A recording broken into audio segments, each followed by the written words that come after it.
Hi there, everybody. Hi, everybody. This is really for my family and friends who have maybe been following me on Facebook or know me, and some of my comrades in the Labour Party. At the moment, I'm actually stuck in Denmark. I'm over here working and trying to follow the campaign on Facebook, and and some people are keeping me up to date with Skype. I know that this for a lot of people has become quite an ugly campaign, and it's no easy. Watching Elaine, who's been campaigning on the streets for the no vote, and also Jim Murphy, who's a guy that anybody that knows me will know that I've supported for many years now, having a hard time on the streets. And I guess that's all maybe part of the rough end of democracy. But I wanted to let everybody know why me personally are supporting the no vote and want to stay within the union. And my reasons are that ever since I was a wee boy, and I was born in 1950, so that makes me 64 this year, and the situation is that, I mean, my generation, and that it wasn't long after the war, most of the parents in my age group had come through the war, and my mother would tell me stories about when big pieces of shrapnel were ripping through her coat when she was running to the air raid shelters in Paisley, when the bombs were dropping in Paisley, and also, as I got older and I heard the stories about my grandfather in the First World War, and he was gassed at Passchendaele, and spent the rest of his life basically coughing his lungs out because he had his lungs were destroyed. My father and my grandfather fought under the Union flag, and I know it was important to them. And a lot of people will say, well, maybe they were actually fighting for Scotland or whatever. The fact of the matter is that knowing both those men, if they hadn't been happy about fighting under that flag, they wouldn't have fought under that flag. So the union is important. It was important to them, and it's important to me. And that's not to say, like everybody else, that I don't love Scotland. I do love Scotland, and I think people that know me know I've got a kilt, and my kids did all the Burns classes and that. Elaine took the girls to Highland dancing and stuff, and it's just being Scottish is really important. And even more important is the fact that I'm kind of true to myself as a man. And in my lifetime, especially when I was younger, and that I was very sympathetic to the independent cause, and I wrestled with it for a while. But as I got older, and I realised that there was a bigger picture, and the bigger picture is the simple fact that there's a lot of people in the UK that actually needs to hang together. If we pull out of the UK, it will be worse for everybody for the following reasons. Number one, the Tories will probably have 100-year rule down south. It's no doubt that they're moving more and more to the right with UKIP as well, because there won't be the weight of the Scottish Labour Party to balance them up a little bit, and that's going to be a problem for people. There's no doubt in my mind that will happen. There's a huge economic argument as well, and I think that I've looked at this from every angle. I've been up at the university listening to what the clever people have saying. I'm listening to even the Yes supporters' arguments. But the simple fact of the matter is we are no much more than 5 million people, and there's 63 million people in the UK. And it makes simple sense that's better for everybody if we're part of that overall economy, and we can share in that. 80% of all the goods that we've got in Scotland has to come up and has to come through England, and if they wanted to, they can charge tolls or do whatever they like, or say it's more expensive depending on how the currency thing works out, and that's a whole other issue. Everybody thinks that will be okay when the politicians and the banks and even people in America and people that are maybe suffering because of economic problems abroad are all saying, look, this is really, really risky. And and whenever that's flagged up, we've been accused of scaremongering. And I'm genuinely concerned because I do actually care about the people of Scotland and the people of the wider UK. And people that know me will know that my inclinations are very much socialist. And as part of that, that doesn't mean to say, I'm following some far left ideology. Socialism is a good thing. It's about looking after one another. It's about taking care of one another. It's about helping people who are in need. I mean, the Labour Party built up the welfare state. We did fantastic things. We even delivered the Scottish Parliament. And people, for the purposes of the yes argument, tend to ignore all the good stuff that we've been doing, while a lot of them were actually sleeping.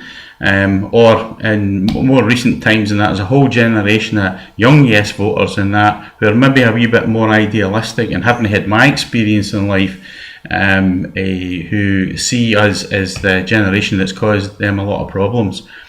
But the problems that Scotland has been experiencing are similar to the problems that everybody's been experiencing. It was a global meltdown, probably caused by the banks. That's for sure, and maybe we shouldn't trust the banks. If anybody was going to take anything up against the banks, it would be me, because I'm a bankrupt, and I was bankrupted because of what the banks did to me. I had a perfectly viable business, and I was totally crushed by them. So I'm not in favour of the banks one bit, and I don't really care whether the banks have got their brass plate down south or up here. I just care that they're good banks, and maybe we would all be better going to the credit unions. Anyway, the other thing is that if you are a yes supporter and you're maybe sitting on the line and that, just have a think about it, because and I know that there's a lot of folk I'm probably wasting my breath on, but for my generation it's different. My generation is getting older, so in the space of time that it takes for Alex Salmond or the Nationalists or the government of the day to try and piece things together and get the economy working and get things all sorted out associated with the debt, with the currency, with the way they control things, with pensions and all that. It's going to take time. And and the net effect of that probably will mean hardship for my generation and probably for the younger generation as well. And who's to say maybe in the fullness of time that will that won't fix itself, but it will certainly be very, very different. And I just think it's crazy nuts, right, for us to give up a place at the top table. The best thing we can do next year is vote for a Labour government and get Labour back into power.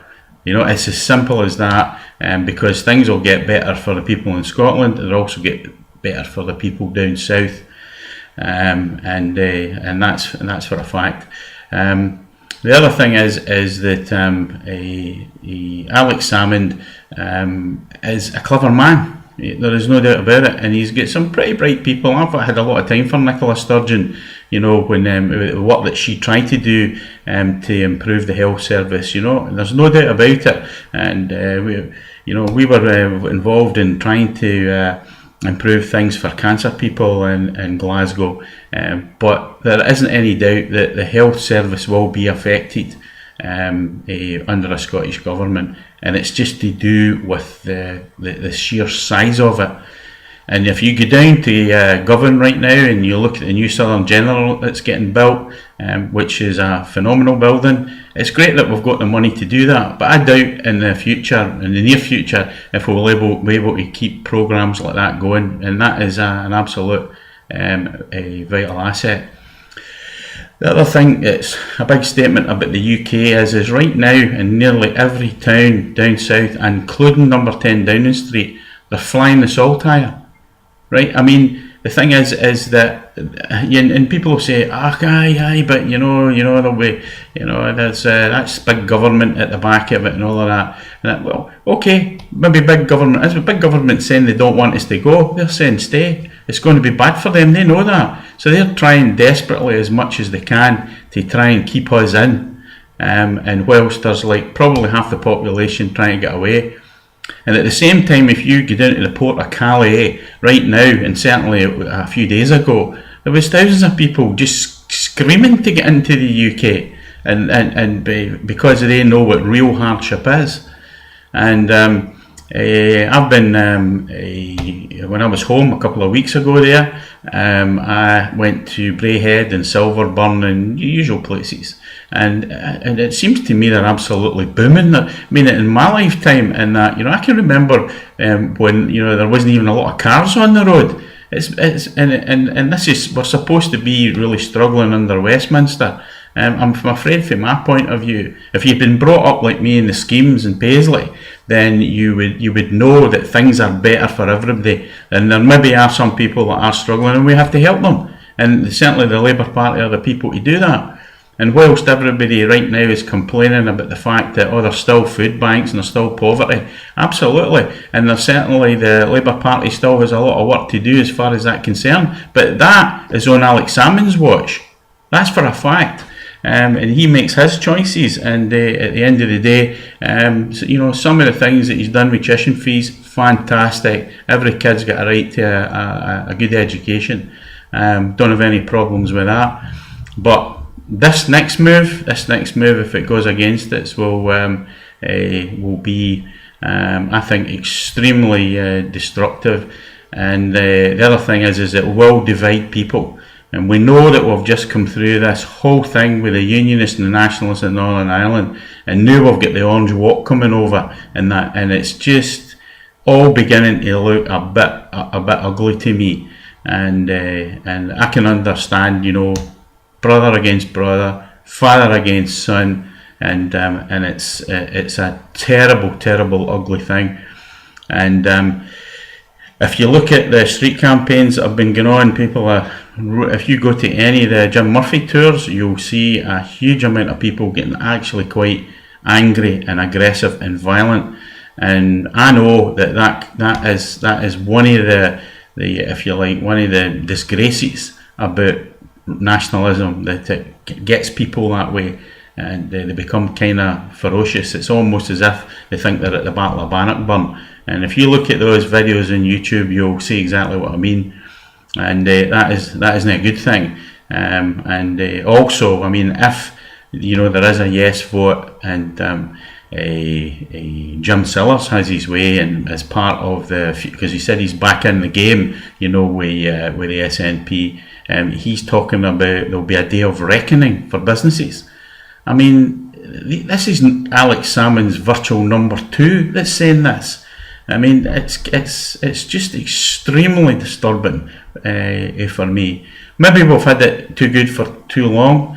Maybe the way things have been going needed something like this. And I just hope that after this is all over, that we can settle down and we can get on with one another. As Jim Murphy has asked for that, he said that. He said, look, all we can do is try and get on after this with one another and make the best of it. But the world, and certainly Scotland, and our relationships will be changed forever. And in my opinion, I think it's going to be a big mistake. If you're on Facebook and you want to make any comments, you know, about what I've said, all I'm trying to do is explain myself. I had an earlier statement where I had said to members of my family and friends, just unfriend me, you know, so that you don't hear the stuff that I'm going to be putting out. But the fact of the matter is I have to do this because it's what I believe in, and I'm entitled to say what I've got to say, as much as any yes supporter is. But I felt that I wanted to get this video for no other reason other than the fact that I just wanted to say my bit, because I'm stuck here in Denmark and I can't be over there on